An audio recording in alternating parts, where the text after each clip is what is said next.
Buenas tardes. Uy, cuánto se oye.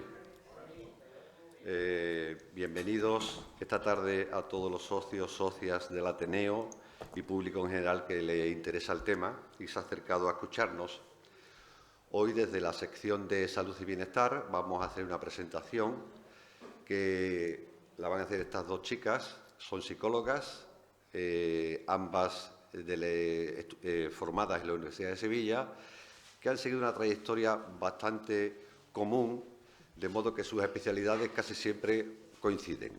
Son especialistas en hipnosis, son especialistas en lo tengo por aquí apuntado. En definitiva, es movimiento de ojos, a través del movimiento de ojos, quitar o poner anclajes, creo que es así lo que se hace. Reprocesamiento de trauma. Reprocesamiento de trauma a través del movimiento de ojos. Yo algo leí hace muchos años. Bien, son dos profesionales de reconocido prestigio.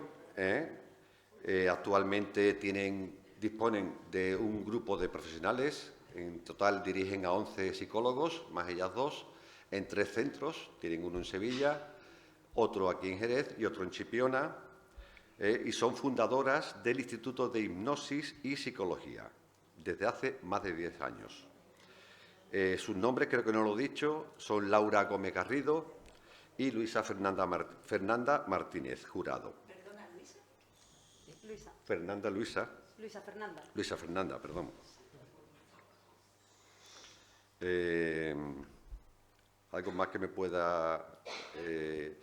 Una trayectoria larga, como he dicho, han compaginado la práctica clínica con la dirección de centros de psicología, han coordinado equipos terapéuticos y han desarrollado proyectos asistenciales en el ámbito de la salud y del bienestar.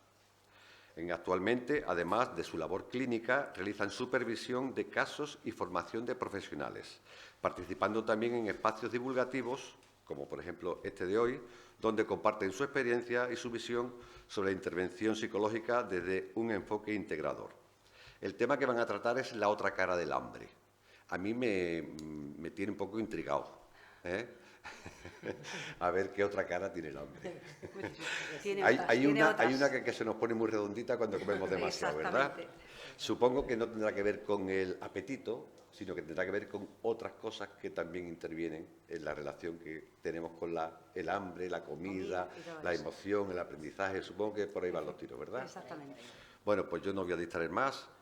Os dejo con Luisa Fernanda y con Laura y espero que la conferencia sea de vuestro agrado y disfrutemos y aprendamos, sobre todo aprendamos cosas nuevas, que es lo que nos interesa a todos. Y les pido un fuerte aplauso para ellas, por favor.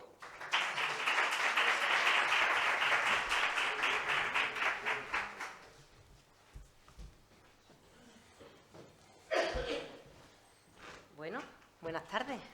Muchas gracias, José Luis, por la presentación tan estupenda que nos has hecho y gracias al Ateneo por darnos la oportunidad de estar hoy aquí y, por supuesto, gracias a todos los que estáis aquí, que nos vais a escuchar en esta conferencia de salud. Y realmente, bueno, acabamos de salir, estamos en Jerez, acabamos de salir de una semana grande como es la Semana Santa y estamos a punto de entrar en otra también súper importante como es la feria. Y el tema que vamos a tocar hoy es un tema, bueno, que está muy presente en todo eso. La alimentación, la comida, los excesos, los cambios de rutina, de hábito, después la dieta, después viene la culpa, de nuevo la ansiedad. Es un tema realmente muy recurrente, por eso lo hemos llamado la otra cara del hambre, porque hoy vamos a analizar juntos por qué comemos, cómo comemos y qué podemos hacer para cambiarlo. No nos vamos a quedar en la base superficial del apetito, de las dietas, de nutrición, porque hoy en día hay mucha información sobre todo esto, sino vamos a ahondar en un tema mucho más profundo, en todo lo que afecta en el presente, nuestro estrés, nuestro ritmo de vida y en todo lo que nos afecta también a nivel de cultura, de familia y demás. Porque realmente no siempre comemos por hambre. Hay muchas veces que comemos por cansancio, llegamos de trabajar, llegamos cansados y sin darnos cuenta abrimos el frigorífico, cogemos lo primero que pillamos y ¡hala!, ya la fastidié otra vez. O a lo mejor comemos por aburrimiento. A lo mejor estoy aburrida en el sofá, me cojo un paquete de palomitas y me pongo a comer palomitas, chocolate, lo que sea. Por costumbre, somos animales de costumbre y al final esos hábitos se hacen rutina y si tengo la costumbre de comer un día una determinada cosa o llegar los viernes e irme a la calle, al bar, a tomarme 4 tapas, lo hago y digo, ala, ya me he saltado la dieta otra vez. También lo hago por ansiedad, por vacío en el estómago, muchas veces por llenar esa sensación, por recompensa, eso es muy habitual porque está muy rico, me doy un premio, me lo merezco, llevo todo el día trabajando. o por desconexión emocional. Hay muchas veces que nos pasa que ni siquiera nos damos cuenta, estamos comiendo de más y ni siquiera somos conscientes de si sentimos algo o incluso estamos desconectándonos emocionalmente de lo que sentimos. Entonces aquí el problema a día de hoy no es la falta de información. Yo creo que vivimos en una sociedad en la que estamos altamente informados de todo. Hoy en día, con las tecnologías que tenemos, con la inteligencia artificial, con las redes, tenemos muchísima información de alimentación, de nutrición, de deporte. Todos sabemos lo que tenemos que hacer, pero no lo hacemos. ¿A quién no le ha pasado alguna vez que sabiendo lo que tiene que hacer, no es capaz de hacerlo de forma constante o estable? Yo la prime, vamos, yo la prime. Y al final, una y otra vez, nos vemos atrapados en todo eso. Y para ello vamos a empezar a ahondar en esto. No sé si habéis visto la película del Titanic, a mí me gustó mucho, 3 horas y pico de peli, pero estaba muy bien, la verdad. Y bueno, desgraciadamente, pues el barco se hunde, ¿vale? Porque choca contra un iceberg.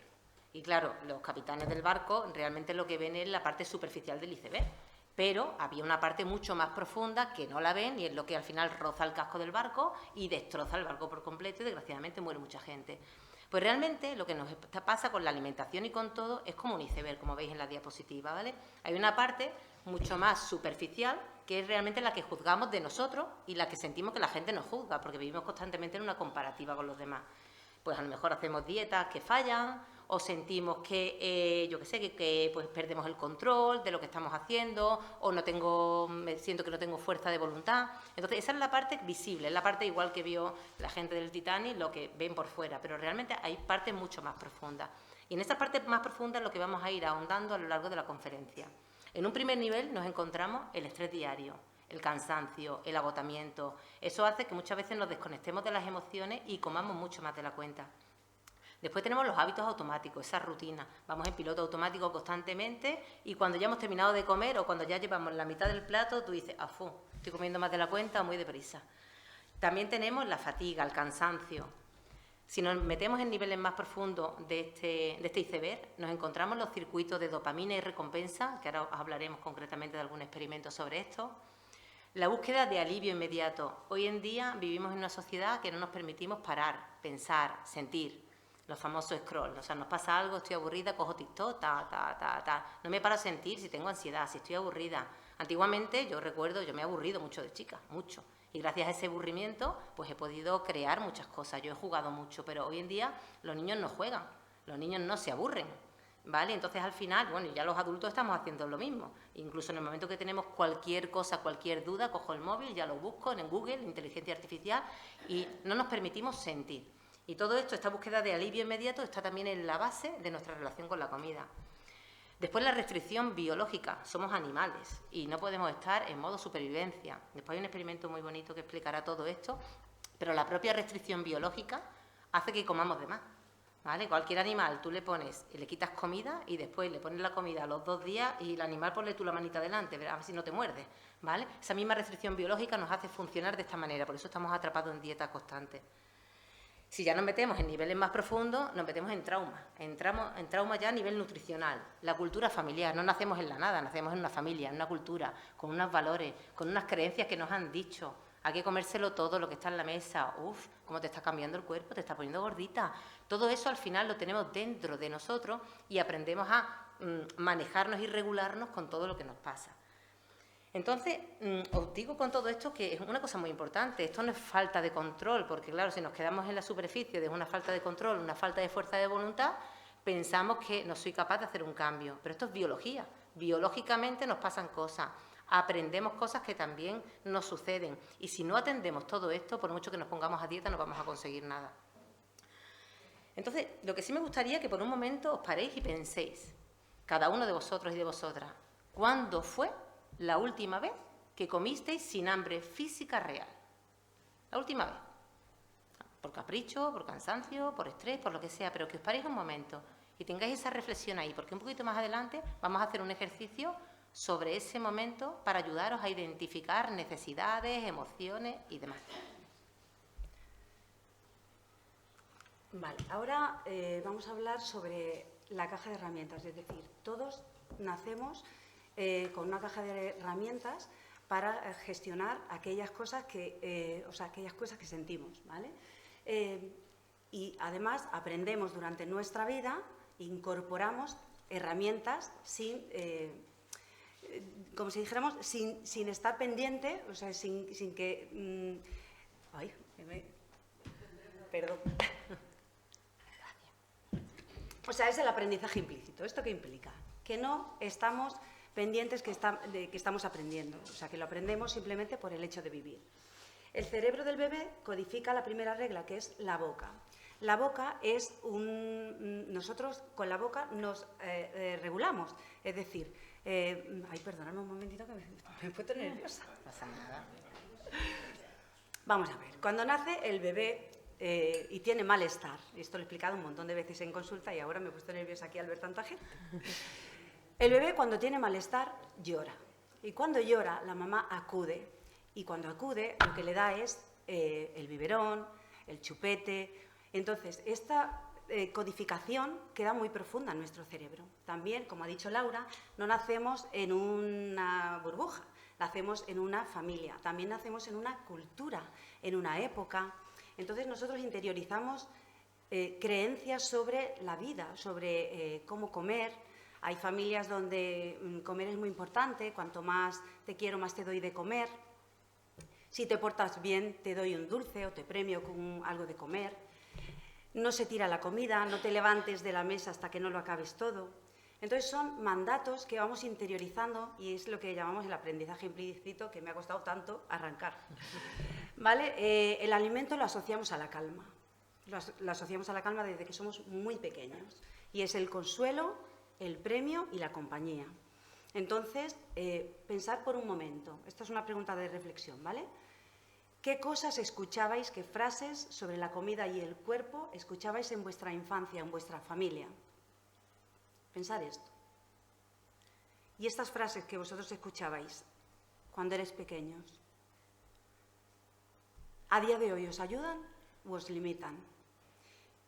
¿Qué aprendisteis también sobre vuestro cuerpo? Si era que teníais que esconderlo, que lo teníais que modificar porque estabais gorditos, o no era un cuerpo normativo, o ibas creciendo y en tu adolescencia te ibas poniendo redondita. Entonces, ese tipo de cosas que escuchamos no solo en la familia, sino también, como he dicho, estamos en una cultura, lo escuchamos en la televisión, lo escuchamos en la adolescencia, sobre todo nuestros iguales también, ¿no? Entonces, todo eso lo hemos ido interiorizando. Y eso es lo que forma parte de nuestro aprendizaje implícito que luego se pone en marcha en el piloto automático. Ahora vamos a hablar de la dopamina. La dopamina, que es un neurotransmisor muy importante que marca nuestra biología. Cómo nosotros nos movemos, realmente la dopamina es el neurotransmisor de la motivación, ¿vale? Se nos aumenta el nivel de dopamina cuando queremos conseguir algo. Pero hasta los años 90, estos investigadores descubrieron que no era como se pensaba, se pensaba que la dopamina se inundaba el cerebro de dopamina cuando hacíamos un acto placentero. Acto placentero puede ser un orgasmo, puede ser comer un dulce o puede ser pues, cualquier droga, por ejemplo, puede ser un acto placentero también. Ellos se dieron cuenta que la dopamina no se inundaba tanto el cerebro de dopamina cuando hacías el acto placentero, sino cuando tú lo anticipabas, cuando tú imaginabas que ibas a hacer eso. Entonces, ese ansia, se llama así, en las adicciones, hay una parte previa, que es por ejemplo, en cocaína es el craving, que es un ansia por conseguir la droga, y ese ansia la maneja la dopamina. Cuando ese circuito ha sido muy sensibilizado, porque he tenido acceso a eso, pues a dulces, o el dulce me calmaba, así como se forman las adicciones, claro. Cuando ese circuito ha sido muy sensibilizado, luchar contra él es muy difícil, es muy difícil. Entonces, aquí lo que ponemos es, no eres débil ante un antojo, sino que estás luchando contra tu biología. ¿Vale?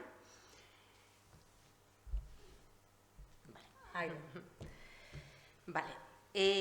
Bueno, cuando el cuerpo habla y el cerebro traduce mal. Hubo dos psicólogos muy reconocidos concretamente Schachter-Singer, que estudiaron la teoría del doble factor de la emoción. Ellos estudiaron una teoría que decían que cuando el cuerpo recibía una excitación fisiológica necesitaba etiquetar a nivel cognitivo lo que pasaba. Es decir, el cuerpo se excitaba, tenía un cambio y el cerebro necesitaba entender qué le pasa al cuerpo.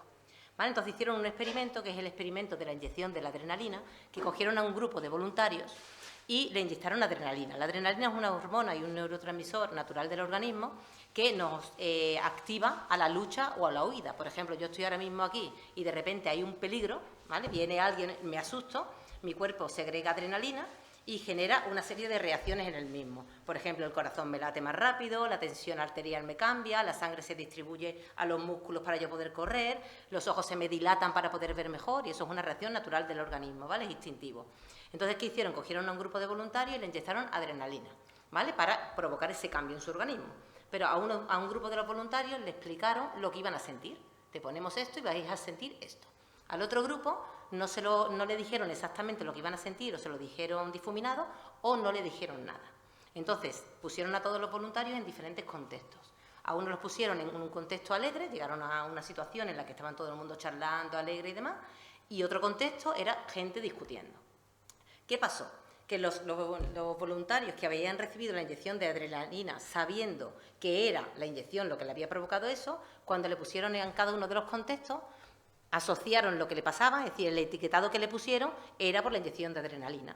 A los que no le dijeron nada o fue confuso, su reacción fue en función del contexto. Es decir, yo asocio lo que me pasa en mi cuerpo y estoy en un contexto alegre, me siento feliz. Tengo una reacción en mi cuerpo, estoy en un contexto que la gente está discutiendo y me siento enfadado, ¿vale? Entonces, esto es un experimento muy revelador porque esto nos pasa realmente con la comida. Si esto lo traducimos a la comida, ¿vale? Aquí hay una disonancia entre lo que le pasa a mi cuerpo y lo que traduce el cerebro, ¿vale? O sea, yo de repente llego cansado, llego estresado, llego malhumorado, llego algo, mi cuerpo se tensa porque las emociones son sentidas en el cuerpo, mi cuerpo se tensa y ante esa tensión mi cerebro lo etiqueta y dice hambre. Vamos a comer, ¿vale? Entonces, a veces no necesitamos comida, a veces necesitamos calmarnos, pues pegarnos una ducha, quedar con un amigo, regularnos emocionalmente, ¿vale? Entonces, lo más importante aquí, no más prohibiciones, vamos a intentar que nuestro cerebro codifique de una forma adecuada y lo vamos a ir viendo también a lo largo de la conferencia. Es importante distinguir muchas veces si lo que nos pasa es hambre o es otra cosa, ¿vale? Aquí aparece una palabra que es hambre física y otra que pone hambre emocional. En las dos aparece la palabra hambre delante. ¿Por qué? Porque es la conducta, es lo que hacemos. Ante lo fisiológico y ante lo emocional comemos, ¿vale? Pero realmente son muy diferentes. Entonces, es importante saber distinguirlas para saber si yo estoy comiendo por hambre o estoy comiendo por una emoción, aunque esté anestesiado y no lo sepa, ¿vale? ¿Cuál es la gran diferencia? El hambre física es gradual y progresiva. Es decir, yo no tengo hambre de repente como en la emocional. Yo tengo hambre en función de la hora que es, si no he comido, pues progresivamente mi cuerpo me está pidiendo comida. Es una cosa progresiva, la emocional no. La emocional normalmente sucede más por la tarde-noche, es muy raro por la mañana, y es gradual. Yo acabo de comer y al rato chocolate, patatita, y estoy ahí con el antojo porque no es mi hora de comer, pero es una forma repentina. El hambre física se siente normalmente en el estómago. Si yo no la atiendo, pues del estómago pues me puede doler la cabeza, si no la atiendo pues me da tristeza, si no la atiendo me da sueño, pero normalmente empieza en el estómago, me ruge el estómago. La emocional no, la emocional se siente en el pecho, puede ser ansiedad, en la garganta, cosas que no digo, tensión, en la mandíbula, todo el estrés, todo lo que me callo durante todo el día. El hambre física es flexible, o sea, a mí se me puede antojar hoy comer macarrones con tomate, pero si llego a mi casa y me ponen una ensalada me lo como, porque tengo hambre. ¿Vale? El hambre emocional no le va a dar tu ensalada, no, le va a dar tu chocolatito, frutos secos, cosas crujientes, cosas procesadas, ¿vale? No te vale cualquier alimento, en la física sí te vale cualquier alimento, en la otra no. El hambre física, cuando tú ya comes, se sacia al comer, yo ya tenía hambre, se me quita el hambre y ya me deja una sensación de calma. La emocional no se sacia del todo, se queda como ese vacío constante en el que sí he comido, pero y después encima viene la culpa o la vergüenza. Porque te avergüenza porque le he dicho a todo el mundo que estoy a dieta y ahora otra vez me he puesto a comer chocolate como una loca, ¿vale? Entonces se asocia con todo esto. Así que vamos a hacer juntos un pequeño ejercicio, ¿vale? Es un escáner de 60 segundos. Si os apetece podéis cerrar los ojos, si no lo dejáis abierto, como queráis, pero hombre, si cerráis los ojos conectáis un poquito más con la experiencia. Y entonces quiero lo primero, antes de que empecemos, que cojáis 2 o 3 respiraciones profundas, ¿vale? Para conectar con todo esto, para identificar un poco las señales del estómago, ¿vale? Cogemos aire por la nariz, intentando que sea la barriguita la que se hinche como si tuviéramos un globito. Soltamos el aire despacito. Volvemos a coger aire despacito, hinchando la barriguita como un balón. Y soltamos de nuevo el aire. Venga, una vez más. Cogemos aire, hinchamos la barriguita como un balón y soltamos el aire despacito. Y ahora vamos a tratar de recordar, como hemos dicho antes, ese momento en el que comiste sin hambre física clara. E intenta pensar, ¿qué estabas sintiendo en ese momento? ¿Qué necesitabas realmente? Y pregúntate, ¿la comida me resolvía esto? ¿O solo me daba un alivio momentáneo? Piénsalo durante un momentito.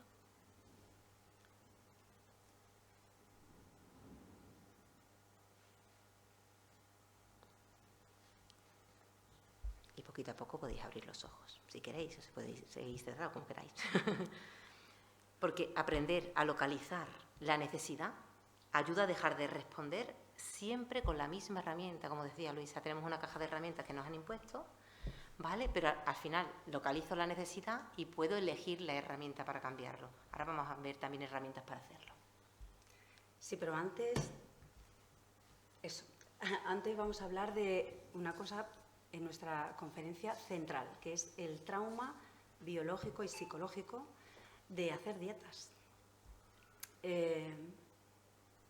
Aquí veis un circuito que es como un círculo vicioso que se repite en las personas que han hecho muchas dietas a lo largo de su vida. Nosotros en consulta tenemos gente, como trabajamos con la hipnosis, claro, la hipnosis viene muchas veces gente ya que está desesperada y viene como para probar lo último. Y entonces vienen personas para adelgazar, porque nosotros lo publicitamos, lo tenemos ahí, que les ha pasado esto. ¿Y qué es lo que les ha pasado? Lo que les ha pasado es que han empezado primero no estaban a gusto con su cuerpo y deciden hacer dieta. Y la dieta es restricción. Yo como menos cantidad, me quito cosas que me gustan y me quedo con lechuga y 4 cosas. Hoy me porto bien, lo hago, además yo empiezo, a lo mejor te estás duchando y dices, hoy me he pesado y venga, lo hago. Cuando tú sometes al cuerpo a esa escasez autoimpuesta, el cerebro lee la restricción como una amenaza.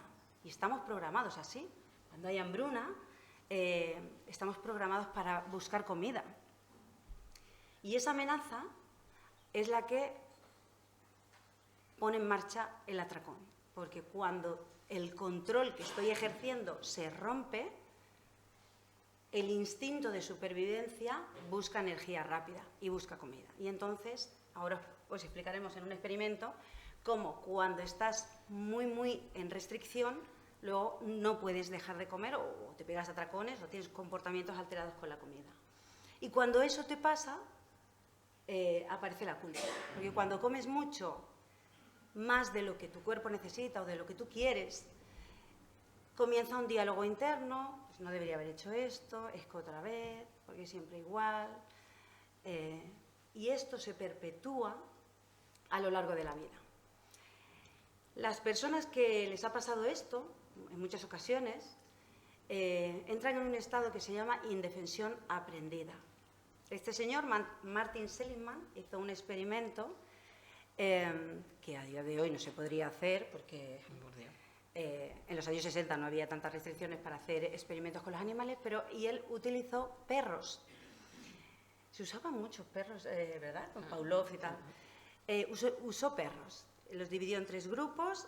Un grupo, que es el grupo control, no les hacía nada. A otro grupo les daba pequeñas descargas eléctricas y les permitía con una palanca escapar. Y a otro grupo les daba descargas eléctricas, las mismas, pequeñas, pero esos perros, hicieran lo que hicieran, no podían escapar. La segunda fase del experimento era que los metían en una caja que les llamaba como la caja de escape o algo así, y hacía lo mismo. Esa caja tenía como una vallita bajita y los perros podían escapar, lo tenían a la vista, se podían ir. ¿Qué pasó con esos perros? ¿Tú qué crees? El grupo control, obviamente, se escapaba. El grupo 2, al que le habían permitido hacer algo para poder escapar, escapaban.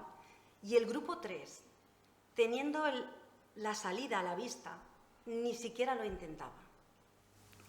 Y ese estado él lo denominó indefensión aprendida. O sea, es un estado en el que caes derrotado ante la vida, en el que tú hagas lo que hagas, piensas que nada va a cambiar y entonces dejas de intentarlo. Y esto es lo que pasa con las dietas. Y la depresión, por ejemplo, es mucho esto. Haga lo que haga, no voy a cambiar nada. Entonces me desespero, caigo en una desesperanza y pues no intento hacer nada más. Entonces hacer dieta no te enseña a cuidarte, que es lo que hemos puesto aquí, te enseña a desconfiar de tu cuerpo. Es lo único que aprendes es a que no sé qué hacer. Otro experimento, qué guay. Los experimentos nos dicen cosas, aunque se hacían cosas un poco feas. Este es incluso anterior, este es del año 44-45, antes de finalizar la Segunda Guerra Mundial. Estaban intentando ver cómo las personas que estaban pasando mucho hambre en Europa, cómo se les podía hacer la recuperación después de una hambruna. Entonces, escogieron 36 hombres, no había mujeres, 36 hombres, y el experimento eran 3 fases, ¿no? Constaba de 3 fases. La línea base, donde podían comer lo que fuera, lo que quisieran. Una fase de restricción, que duraba 6 meses. Bueno, la línea base eran 12 semanas. La fase de restricción eran 6 meses. Les bajaron a 1.500 calorías. Y luego había acceso libre a la comida, porque lo que querían precisamente comprobar era cómo estas personas podían recuperarse, cómo se les podía introducir el alimento y qué efectos tenía la restricción. Y bueno, obviamente hubo efectos físicos, pero lo más llamativo eran los efectos psicológicos, ¿no? Desarrollaban una profunda obsesión extrema por la comida, con cogniciones y conductas muy alteradas sobre la alimentación y sobre el hecho de comer. Pero además es que había aislamiento social y bueno, había empeoramiento del estado de ánimo. Pero lo más extremo es que cuando empiezan la recuperación, estas personas desarrollaban atracones descontrolados. Algunos no recuperaron una relación normal con la comida hasta pasados 2 años. O sea, cuando tú haces una restricción calórica en tu cuerpo, tu cerebro cambia. Y si tú luego no puedes parar de comer, ¿no? Después de haber hecho una dieta, es que es normal, es la biología. Entonces, estamos diciendo todo esto porque a veces nos juzgamos muy duramente, y luego hablaremos de esto, como este juicio puede hacer incluso que caigamos más en todo esto, pero al final lo que estamos viendo es que biológicamente estamos programados para hacer esto también. Vale, ahora vamos a hablar de las creencias invisibles, esas que tenemos heredadas, ¿no? De ese aprendizaje implícito desde pequeño y el piloto automático.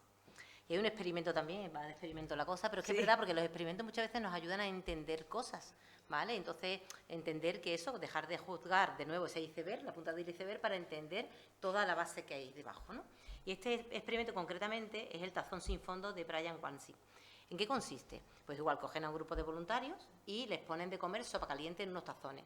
La diferencia entre el grupo control y el grupo experimental era que al grupo control pues le dan un tazón con sopa caliente y ya está, y al grupo con el que están trabajando es el mismo tazón, como se ve en la diapositiva, tiene como un circuito por debajo que el tazón se va llenando constantemente, nunca se vacía, nunca.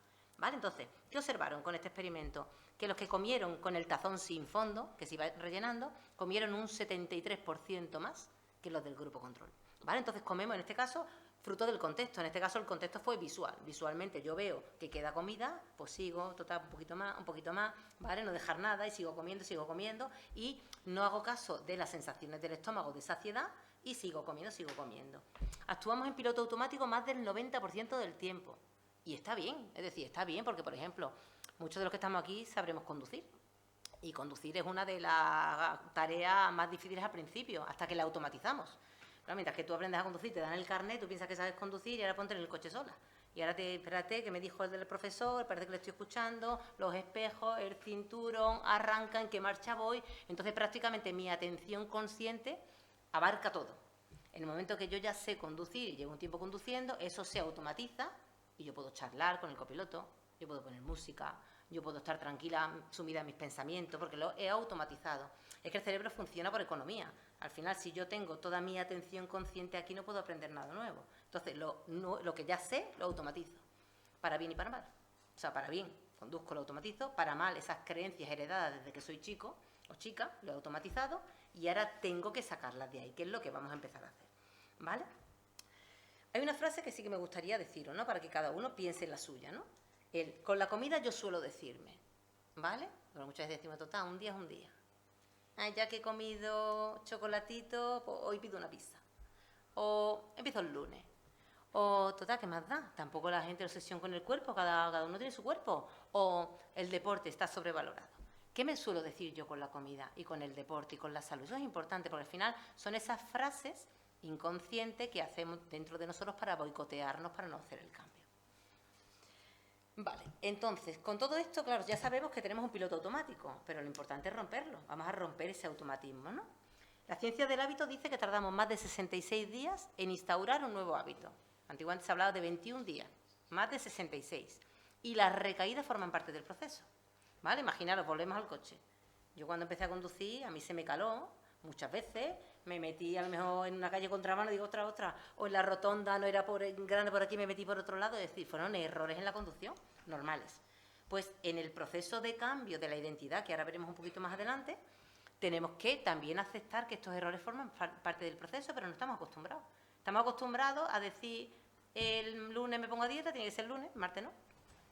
Y el miércoles, si yo me entero que tengo algo el viernes, pues total, ya empiezo el lunes que viene. Porque total, si ya me he enterado que el viernes tengo, y ahora viene la feria, qué pereza, ya después de la feria, ¿vale? Entonces, realmente tenemos que ver cada día como una oportunidad de cambio y estas recaídas como formen parte del proceso, ¿vale? Entonces tenemos que, para cambiar ese piloto automático, traer conciencia. Es decir, justo lo contrario, es decir, yo cuando aprendí a conducir tenía todo conciencia, se automatiza. Para cambiar mis hábitos con la alimentación, que las tengo en automático, tengo que traer conciencia. Para ello un ejercicio que funciona muy bien, que es el botón de la pausa. Es decir, porque entre el impulso y la acción está mi conducta, que depende de mí. Entonces, os animo a que en el momento, por ejemplo, yo animo a que lo hagamos, podemos hacer de dos maneras, o bien con 2 alarmas al día, o bien con el momento crítico del día. Que yo llego a las 5 de la tarde y en mi momento crítico, que yo llego y tal y como llego, sin cambiarme de ropa ni nada, abro la nevera y cojo el chocolate, ¿vale? Pues en ese momento os invito a que pongáis un temporizador de 3 minutos, solo 3 minutos, ¿vale? No va a haber prohibición, el chocolate te lo puedes comer, por supuesto, pasados los 3 minutos te lo comes si quieres, pero vamos a traer conciencia a todo eso. Entonces, pongo el temporizador y en esos 3 minutos observo cómo está mi cuerpo. ¿Está tenso? ¿Cómo está? ¿Vale? ¿Qué estoy sintiendo en mi cuerpo? ¿Vale? Observo también si tengo alguna emoción. Si estoy cansada, estoy estresada, estoy enfadada, triste, da igual, sin juzgar. Si eso lo pongo por escrito, mejor. Porque cuando nosotros usamos la escritura, no el móvil, la escritura antigua de toda la vida, ¿vale? Activamos la ruta motora del cerebro. Y cuando activamos la ruta motora del cerebro, hacemos una integración entre el cerebro límbico, que es el emocional, con la parte de la corteza prefrontal, que es la parte racional. Y entonces yo uso la escritura y hago una activación. Solamente hacer eso, el 50% del impulso ha bajado y no he hecho nada. Entonces, jolín, dice qué tontería, pongo 3 minutos, ¿vale? Y después observo mi cuerpo, observo la emoción, la escribo y me pregunto a mí misma, ¿qué necesito ahora? Más allá de que me voy a comer chocolate, seguramente, ¿vale? Vale, pero ¿qué necesito ahora? Necesito a lo mejor, yo qué sé, llamar a mi hermana, echarle un rato con ella, ponerme música, pegarme una duchita sin que nadie me interrumpa, quedar con una amiga para tomar un café. ¿Qué necesito ahora? Porque si atiendo esa necesidad, probablemente el chocolate, cuando llegue el momento, ni me acuerdo de él. Porque el pico, hemos hablado, hambre física, hambre emocional, el pico tan pronto sube, baja. ¿Vale? Y para ello, tenemos que cambiar también nuestra caja de herramientas. Esta diapositiva para mí es muy... Yo la uso mucho en consulta. Yo creo que todos mis pacientes tienen una hojita pintada por mí con el ABCDE. Todo. Yo le preguntaría, además algunos la tienen en carpetitas y todo. Para mí esta diapositiva es muy significativa. Bueno, es un modelo de cambio de creencias. Esto no lo hemos creado nosotras, así que a lo mejor hemos metido modificaciones en el modelo, ¿no? Realmente el A es el activador, es lo que nos dispara, ¿vale? Yo, pues por ejemplo, en este caso concreto, en el ejemplo hemos puesto llegas a casa agotada y con estrés. Ese es el activador, ¿vale? Directamente viene el B, pero el B lo vamos a saltar por ahora, ¿vale? Del A normalmente pasamos al C. El C es la consecuencia, es decir, si yo llego cansada a casa, yo siento a nivel emocional y a nivel de cuerpo. O sea, el cansancio se me refleja en el cuerpo, ¿vale? O sea, del cansancio de llegar, y lo voy a reflejar también a nivel emocional. A lo mejor voy a estar más enfadada, ¿vale? Porque estoy cansada, llego a casa de trabajar, estoy enfadada y eso se refleja en el cuerpo. Como yo tengo una caja de herramientas automatizada que no tengo ni que pensar, tiro de ella y a lo mejor pues me voy a comer, ¿vale? Debajo de todo eso hay una creencia, que es la B, que la hemos saltado, que es la creencia automática que la tenemos instaurada desde pequeña. En este caso, pues no puedo más, me merezco un premio, total, un día es un día, lo que sea, ¿vale? Esto está muy automatizado. Desautomatizar una creencia es muy difícil. Se puede hacer, claro que sí, pero es muy complicado, porque al final esto va por conexiones neuronales. Entonces, esas conexiones neuronales están muy fortalecidas de años y años y años y años. Y cambiar esas conexiones por otras rutas alternativas cuesta trabajo, ¿vale? Pero ¿qué podemos hacer con todo este automatismo? En otro color en verde aparece la E. La E es empezar a crear una caja de herramientas nuevas, alineada con nuestros valores. Yo os invito a que cada uno de vosotros escribáis, cuando estéis tranquilos o tranquilas, una lista entre 10 y 20 cosas que de forma natural os cambie el estado. Que no tenga que ver con comida, con lo que sea, ¿vale? Yo qué sé, pues a lo mejor pegarme una ducha tranquila, pintarme las uñas, dar un paseo yo sola con mis casquitos, escuchar tal canción, quedar con una amiga, ir a la playa, ponerme al solecito, lo que sea, una lista. ¿Vale? ¿Por qué? Porque en el momento que tengamos un impulso muy grande de hacer una determinada conducta, me puedo parar y ejecutar alguno de esos elementos. ¿Por qué? Porque en el momento que yo esté muy saturada, muy estresada, muy cansada, mi cerebro me dice, tranquila, Laura, que estás fatal. Cómete un bocadillo de chorizo, que era lo que te ayudaba antes. ¿Vale? Y automáticamente me viene la gana de comerme el bocadillo de chorizo. ¿Vale? Entonces, si yo soy consciente de que estoy desregulada, que estoy cansada, pongo mi botón de mi pausa de 3 minutos, me observo a nivel de cuerpo, a nivel emocional y lo que necesito, pues no cojo el bocadillo de chorizo porque tengo una lista que digo, me pongo los botines y me voy un ratito a andar. ¿Vale? Entonces, esto es importante para poder trabajar todo este cambio. Bueno, y me encanta esa diapositiva, a mí también. Yo voy a hablaros un poco de, claro, todo este proceso y cómo se instaura ese diálogo que hablábamos antes, que es ese diálogo destructivo, que todos, bueno, porque dentro de nuestra cabeza siempre hay un narrador, un destructor, un crítico que te ayuda a mejorar. Yo antes, cuando me he bloqueado un poco, ¿no? Pues tenía, Luisa, que ya lo tienes muy preparado, tal y cual, y bueno, para. Pero sí, hemos interiorizado que el castigo, porque el castigo es una forma en la que tenemos de querer mejorar, en realidad. El castigo tiene, y el habla autocrítica, tiene la intención positiva de que tú cambies. Lo que pasa es que no lo consigue. ¿Por qué? Porque el castigo dispara el cortisol. El castigo te mantiene en un modo amenaza. ¿Y qué hemos dicho que ha pasado con el modo amenaza? Que cuando tú estás en modo amenaza, eso dispara el atracón. En lugar de eso, nosotros siempre, en consulta lo hacemos mucho también, y es aprender un poco a hablarnos, ser compasivos con nosotros mismos, ¿no? Como nosotros somos los seres más duros con nosotros mismos y somos incapaces de ser así con gente que queremos, con amigas, con nuestros hijos o con tu marido, si lo quieres. Entonces se trata de cómo le hablarías a un amigo o a una amiga a la que tú quieres, que lo está pasando mal, y cómo le dirías y cómo le apoyarías en ese momento cuando lo necesita. Ese tipo de diálogo que dices, te entiendo, sé lo que ha pasado, no pasa nada.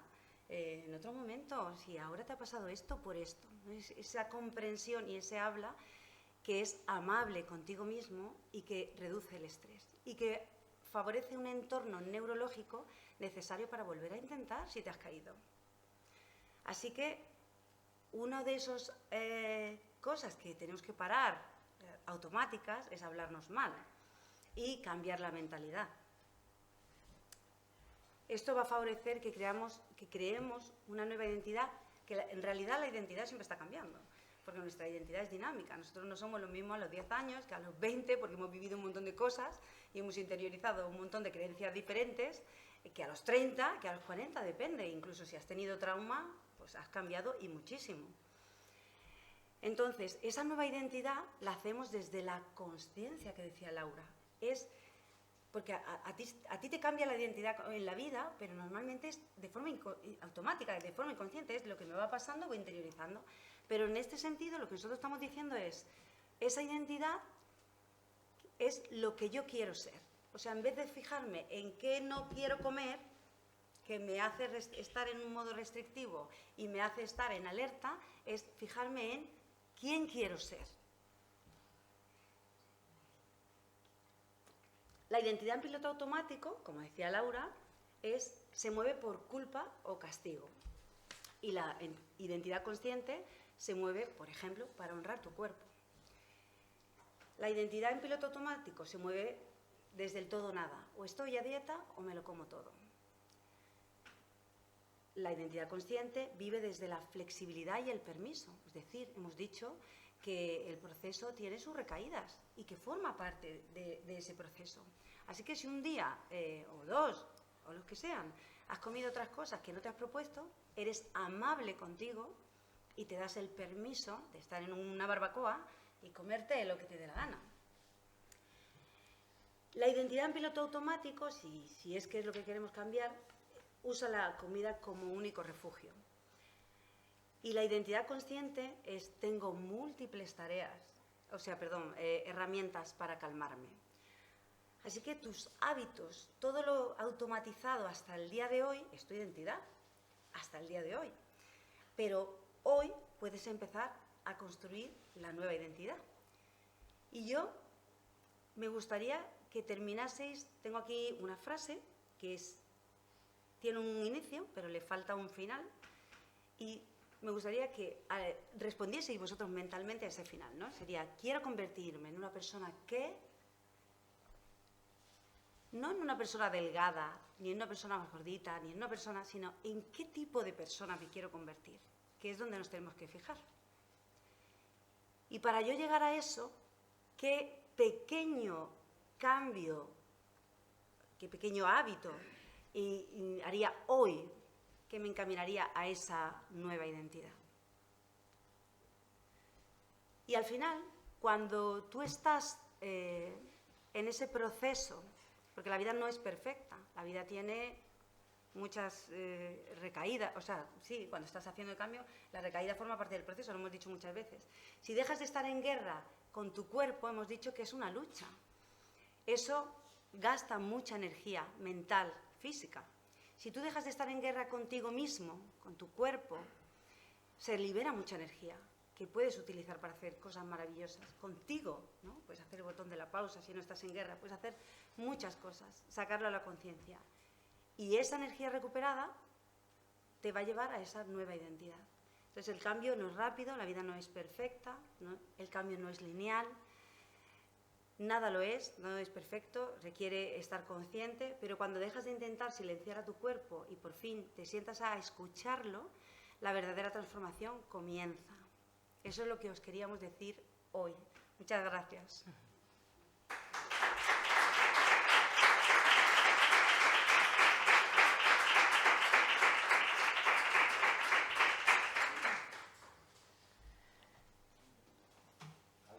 Ahora, si queréis, podéis hacernos alguna pregunta. Sí. Nosotros, mientras pensáis en las preguntas, trabajamos todo esto, que es muy profundo, que hemos dado aquí en una charla de 1 horita, con muchas técnicas, con MDR, como decía José Luis, con hipnosis y, bueno, también tenemos, por ejemplo, ahora tenemos un taller que haremos el viernes día 17, que es un taller vivencial, un día completo, donde vamos a hacer hipnosis, mindfulness también. Arteterapia. Arteterapia para, pues, el cambio de creencias, trabajar todo este tema. Exactamente, sí. Yo sí tengo una pregunta. Venga, lanza. He leído, no sé cuánto habrá de verdad en ello, que cuando uno hace una dieta demasiado restrictiva, el cuerpo deja de perder peso. Claro. Justo es eso. Se cree que está en guerra, se cree que está en una catástrofe y entonces, por muy poco que les dé de comer, no permite que se pierda peso porque en ello está la vida. Totalmente. Mira, yo estoy, el otro día, no sé si ha sido esta semana o la semana pasada, justo con una paciente, además está con una cirugía bariátrica, ¿vale? Y ya no consigue perder peso, está comiendo muy pocas calorías. Y yo, al contrario, lo que le hago es que introduzca una dieta normalizada. Ha puesto a su cuerpo, a su organismo en modo supervivencia. Y cuando somos animales, tú imagínate que tu organismo está en modo supervivencia y tú estás en la selva. Tú necesitas esa grasita y esos nutrientes por si viene un depredador a comerte. Entonces, en el momento que hay una dieta hipocalórica y restrictiva, el cuerpo se para. Y en el momento que se para, tú tienes que decir, algo estoy haciendo mal. Aquí lo ideal, de hecho, nosotros cuando trabajamos, como decía Luisa, ¿no?, con hipnosis, con MDR, nunca jamás decimos a nadie dieta, prohibiciones, restricciones, nunca. Se parte de donde está esa persona y que coma de forma variado, sano, equilibrado. Pero efectivamente pasa eso. Y eso es una cosa que la gente no entiende. La gente al final se empieza a buscar causas médicas. Tendré hipotiroidismo, tendré no sé cuánto, y es que me pasa esto. Incluso empiezan a restringirse más y no, al contrario. Tienes que empezar a comer de una forma normalizada, tu organismo entra en calma, de no hay un peligro y entonces empezamos a perder peso. ¿Alguna pregunta más? Una pregunta, una aportación basada en experiencia personal. Vale. Que más que una pregunta es una aportación. ¿Qué es lo que nos hace la primera diapositiva que pusisteis? Las causas por las que comemos sin hambre. ¿Qué es lo que nos empuja ¿Esta? a comer sin hambre? Sí. Sí. Bueno, yo pienso, por lo menos a mí lo que me pasa, cuando más como sin hambre, es por las reuniones sociales, por los actos sociales. Eso sí que casi es incontrolable. Yo puedo comer un sábado, por ejemplo, en mi casa tranquilamente, comer bien. Y bueno, no tengo ganas de salir ni se me ocurriría cenar copiosamente aquella noche. Pero claro, si cambian las circunstancias, tal vez me pego otro atracón de noche. Porque mira, Si quedo con la gente, con unos amigos, con quien sea, y nos vamos a un restaurante, yo seguramente comeré igual que ellos. Aunque ellos no hayan comido nada y lleguen hambrientos, pero quiero decir que las reuniones, después de todos los actos que tenemos, las ferias, las comuniones, las bodas... Yo estoy en un club de comensales de aquí de Jerez que nos ponemos, mañana tengo la comida. Eso Yo iba a decir, mañana viernes, compañero de él, ¿no? Mañana viernes no me pegaría el atracón naturalmente. Bueno, pues mañana me voy a poner morado, como se dice, pero no solamente de comida, sino de comida y de bebida. Porque otra cosa, otro factor que hace que engordemos, que comemos, porque no se ha hablado del alcohol. El alcohol es fundamental. Igual. Lo alcohol que pasa es es que es una charla sobre fundamental. alimentación, pero metemos alcohol, metemos En deporte, principio, metemos para todo. perder la voluntad de llevar una dieta. Tú cuando te vas a un restaurante y te tomas una copa de vino, pero mira, me pierdes encanta. toda la voluntad. Y cuando, Me si encanta no lo tenías que- pensado atracarte, te atracas ya después de la primera copa de vino. Quiero decir que hay factores que más que nada nos arrastran. Porque Me no hay encanta lo cosa, que- ay, no hay cosa más aburrida que ir a un restaurante y no comer. O no beber una copa de vino, digo yo, por lo menos en mi caso. Bueno, eso es todo. Portaros bien, no comáis mucho ni bebáis mucho. Venga, contesta casi que- No, porque es que pensaba todo el rato que estaba terminando y digo otra vez porque no oigo bien. No oigo bien con el audífono, que yo llevo audífono también. Bueno, yo le iba a contestar simplemente que tú puedes tener una alimentación saludable, sana, natural y precisamente las reuniones sociales es donde más entran los automatismos. Hemos dicho que asociamos celebración, por ejemplo, a comer y también te lo puedes permitir. Es decir, si tú llevas en un diario, y esto se lo digo yo muchas veces a mis pacientes, porque yo he dejado de fumar, yo hace muchos años que dejé de fumar y yo pensaba, por ejemplo, si yo no me iba a poder salir a divertirme, fumarme un cigarro, para mí que la diversión ya no existía. La comida es diferente que el resto de las drogas, porque la comida tú tienes que comer cada día. Entonces, en los actos sociales es donde hay, primero, más inconsciencia, porque tú estás charlando con la gente, comiendo, los platos en el centro, si tú estás en un proceso quizá de pérdida porque lo necesitas, hay técnicas, ¿no? Nosotros decimos, el viernes en el taller lo vamos a hacer. Sí. servirte en el plato, lo que tú con conciencia y luego ya tranquilamente. Pero también te lo puedes permitir. O sea, si tú tienes unos hábitos saludables y estás comiendo bien, ¿por qué no te vas a ir un día a la feria y te comes lo que se ha pedido y ha pedido todo el mundo? De que la vida es esa, la vida es poder disfrutar también de las cosas, ¿no? Sí, pero también está muy normalizado el comer en exceso, beber en exceso, y si no te genera un conflicto, perfecto, pero si te lo genera, quizás le tienes que meter conciencia. Exacto. Ya es... Exactamente. Sí, yo quería hacer una reflexión sobre la nutrición también, ¿no? Hoy nos encontramos con la industria alimentaria que nos ofrecen los alimentos rápidos, fáciles y además con potenciadores del sabor. Nunca han sido tan sabrosos y tan exquisitos como en la actualidad. Y es muy difícil renunciar a ese placer. Luego, además, bueno, vienen los cambios biológicos que vamos teniendo. Si no es lo mismo, pues un niño que está creciendo, bueno, que ya los mayores, con más de 60, 70 años, la disminución de la actividad y introducir esos buenos hábitos cuando siempre hay la oferta para que te los vayas saltando, los encuentros sociales, los pequeños helados, todo lo que se encuentra alrededor en nuestro día a día, los encuentros con amigos, con familiares, con conocidos. Cada vez se nos ha puesto más difícil, no ya porque nosotros no lo queramos, sino por esa enorme oferta que nos hace la industria, ¿no? Sí. Es muy, muy difícil contenerse, ¿no? Es difícil, ¿vale? Pero se consigue. Mira, yo recuerdo una experiencia personal. Mi madre, o sea, yo me gustaba hacer deporte, pero deporte de la calle, patinar y esas cosas. Y cuando me apuntaba al gimnasio duraba muy poco, muy poco. Y mi madre, su forma de motivarme, me decía, a ver lo que dura. ¿Vale? Siempre me he apuntado a Zumba, a ver lo que dura.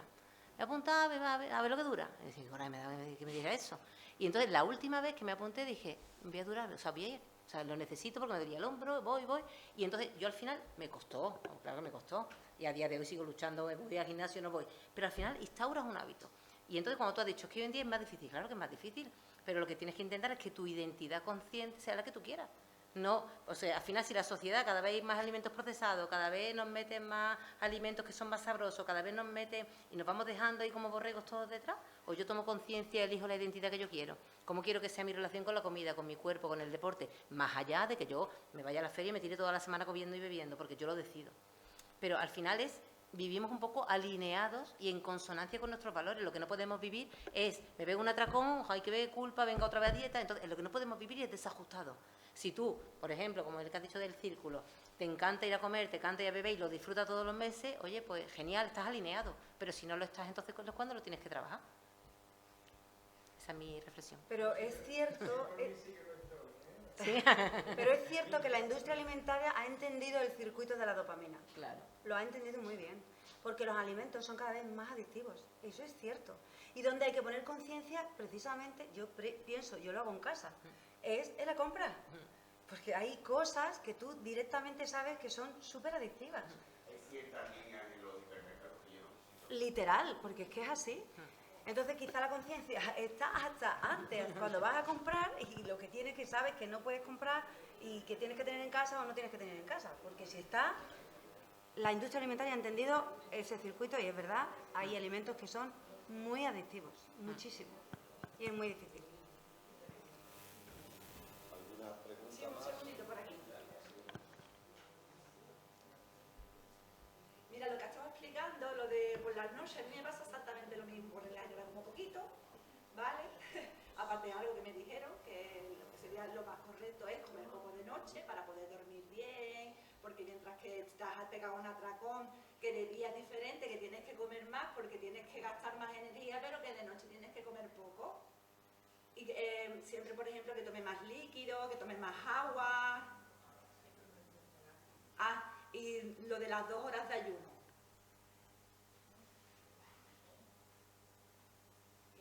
Sí, vale.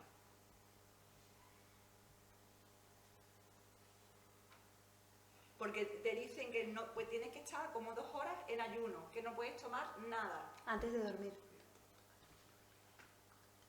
Exactamente. Antes de irme a la cama tengo que estar sin tomar nada durante 2 horas. Por ejemplo, yo puedo hacer una alimentación normal de día, pero 2 horas antes de irme a la cama. No sé si eso está bien, si está mal, por eso te pregunto. Pues mira, te diría, particularmente yo lo sigo a rajatabla y ni siquiera son 2 horas, son 3. Mi marido lo sabe, que hago cenar muy pronto. Yo digo que soy como Noruega. Y a mí me ayuda a dormir y me ayuda, eso me alinea con mis valores. Me gusta cenar temprano y que hayan pasado mínimo 3 horas antes de irme a dormir.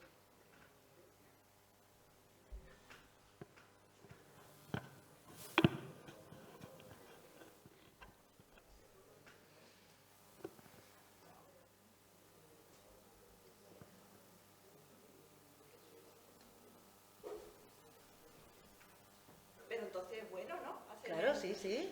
Sí, sí, sí, sí.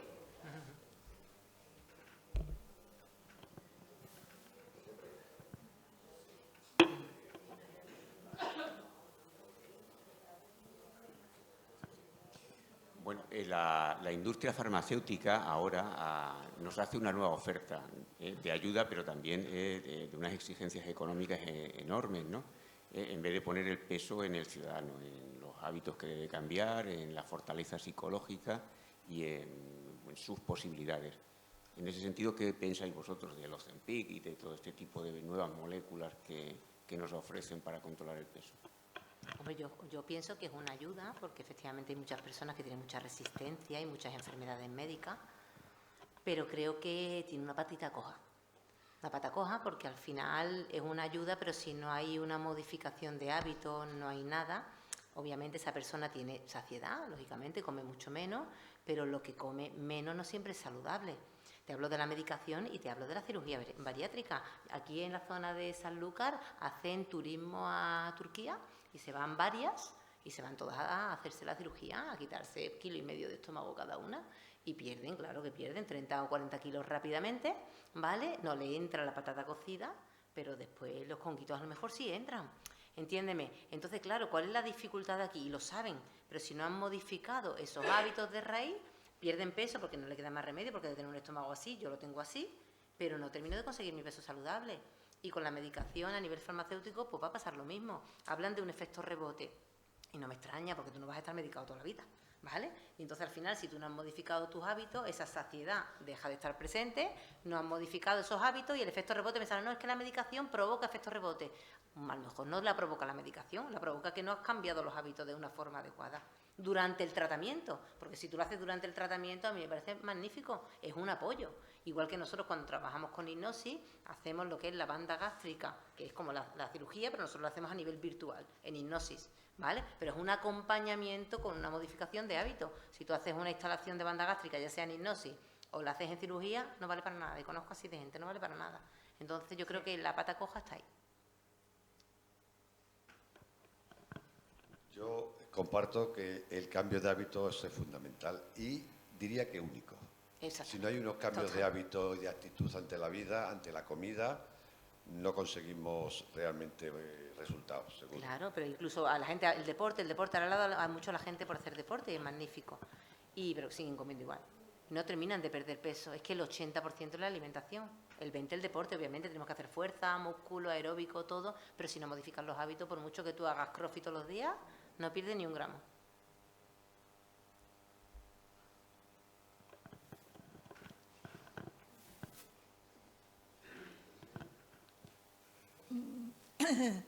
Yo quería preguntar si es verdad que a medida que va cumpliendo unos años, el metabolismo se ralentiza y comiendo lo mismo, pues a lo mejor engorda uno más y come igual que antes. ¿Eso es así o...?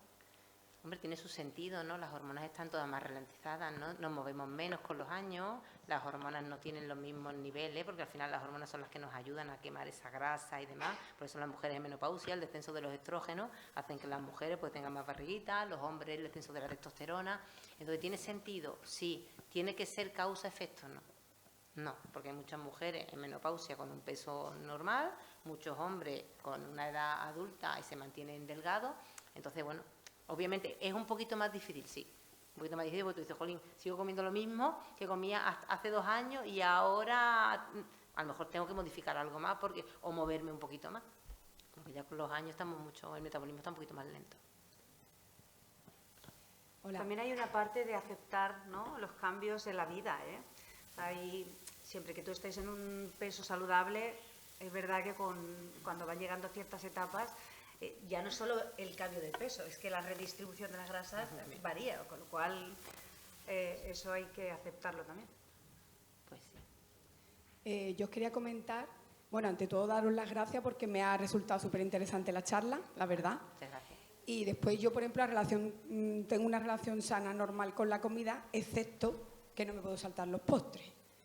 Y sobre todo, y no sé por qué, siempre el chocolate es algo al que acudo con mucha frecuencia. No sé si es tan malo como lo pintan. Sé que es más sano el chocolate negro, también intento meter frutos secos, porque yo un piquín labi de algo dulce más que nada, siempre chocolate. Entonces no soy comilona, no hago comidas grasientas, me puedo saltar a lo mejor una comida, pero todos los días algo dulce tengo que comer. No sé si el chocolate es tan malo como lo pintan o cuál es el Te sustitutivo voy a decir algo. más te voy a decir ideal. algo Gracias. que te va a sorprender. El otro día estuve escuchando a un médico que decía, os voy a hablar de 5 superalimentos, ¿no? Y uno de ellos era el chocolate negro. O sea, el chocolate negro es buenísimo, pero el negro, ese que tiene que tiene 80%, 70%, a mí me encanta particularmente. Y yo, por ejemplo, lo como mucho una vez al mes, 2 veces al mes, porque me lo pedía el cuerpo. Pero el chocolate en sí no es tan malo. ¿Qué sí es malo? Los dulces. O sea, los dulces sí son malos. Quiero decir, los dulces te dan pico de azúcar en sangre. Y eso para el cuerpo es... o sea, lo que no es malo... ¿Habéis visto a alguien adicto a la coliflor? ¿Al brócoli? ¿Alguien es adicto a eso? ¿No? ¿A qué se hace uno adicto? ¿A lo dulce? Claro, al azúcar. Claro. La dopamina... Claro. Con la edad también vamos perdiendo un poco los gustos, ¿no? Entonces necesitamos también alimentos que se potencien el azúcar y todo lo que son dulces, lo potencian en sí mismos y entonces es sabroso. Sí, eso es verdad. ¿Qué ocurre? Exactamente, sí.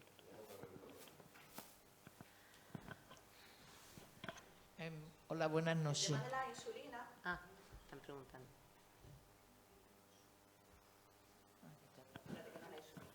Es que la palabra mismo no me sale. Es una palabra muy larga. Son unas inyecciones que te inyectas para no comer tanto. Lo que pasa es que no sé cómo se llaman. El Ozempic, ¿no? La medicina es... Sí, exactamente, ese es el nombre. ¿Es verdad que eso ayuda a comer menos o Claro. o no es así? Eso lo que hace es incrementar a la vez que ajusta los niveles de azúcar y demás, ayuda a incrementar la saciedad en el organismo, pero bueno, lo que estábamos hablando antes, ¿no? Es una medicación que si no es necesaria a nivel físico porque no haya un sobrepeso enorme o no haya problemas de azúcar, quizás con el cambio de hábitos pueda ser suficiente.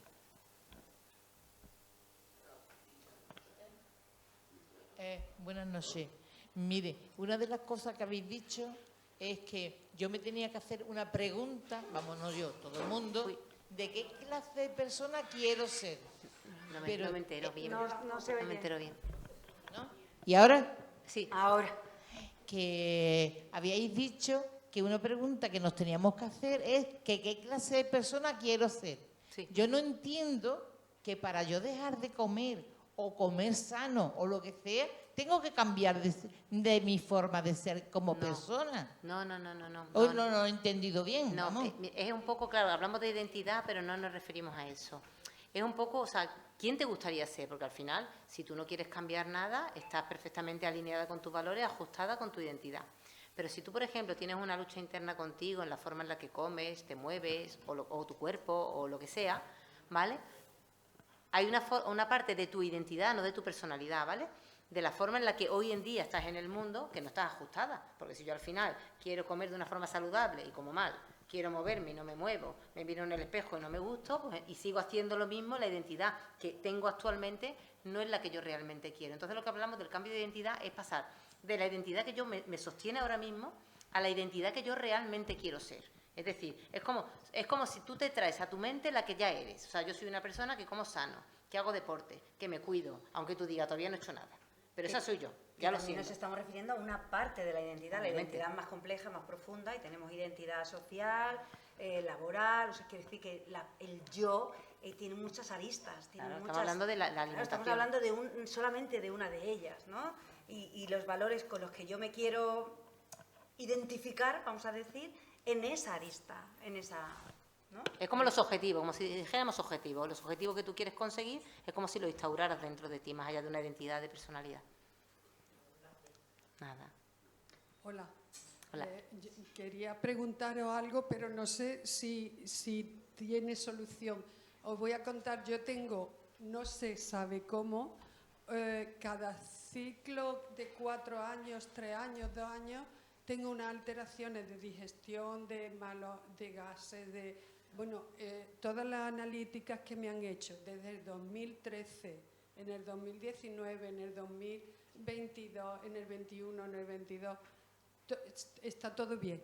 Y colonoscopia, endoscopia, pero tengo unas alteraciones de digestión y yo como bien, normal, y cuando no me pasa nada, yo estoy normal.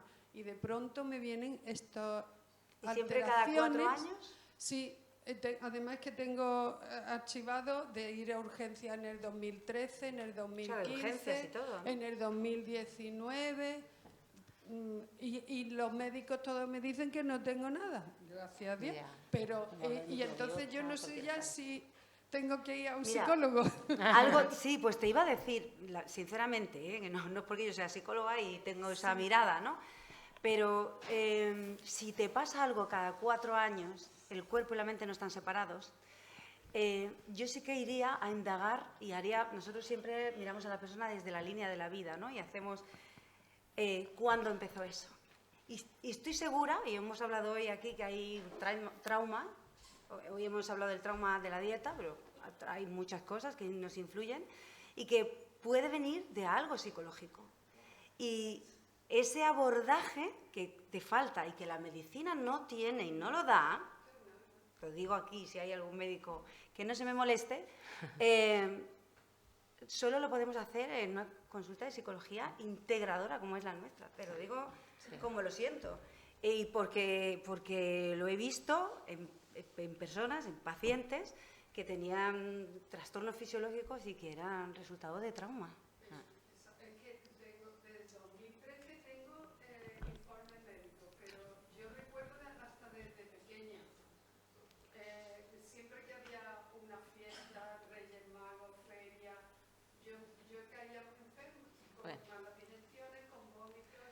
Pues eso mi consejo es este. Sí, Mi consejo es este. Habría que hacer una exploración profunda con MDR. Sí. Y el cuerpo habla, ¿eh? Habla y grita, ¿eh? Bueno, Sí. ¿alguna pregunta más? En la puerta hay una mesita, unos flying de una publicidad de su centro, por si alguien está interesado. Yo quiero Luego hablamos. aprovechar también para comentaros que Laura tiene publicado un libro que se llama igual que se llama la conferencia, La otra cara del hambre. Yo le he hecho un vistazo muy amplio por encima y son ayudas, ejercicios y, bueno, todo lo que han hecho. Cómo reconocer los problemas o los defectos que tenemos a la hora de comer y de afrontar, no a la hora de comer, a la hora de interaccionar con la comida. Porque comer hay que comer. Si yo os invito, si alguno está interesado, por aquí estará. ¿Alguna cosita más? ¿Queréis comentar? Pues daros las gracias. Me han encantado las preguntas también, porque así nos ayudan a ampliar también un poco la información, porque al final tú intentas como recopilar y abreviar y tal, y no puedes explayarte, y al final pues las preguntas te lo permiten mucho. Así que Totalmente muchas así. gracias por... Muchas gracias a todos por asistir.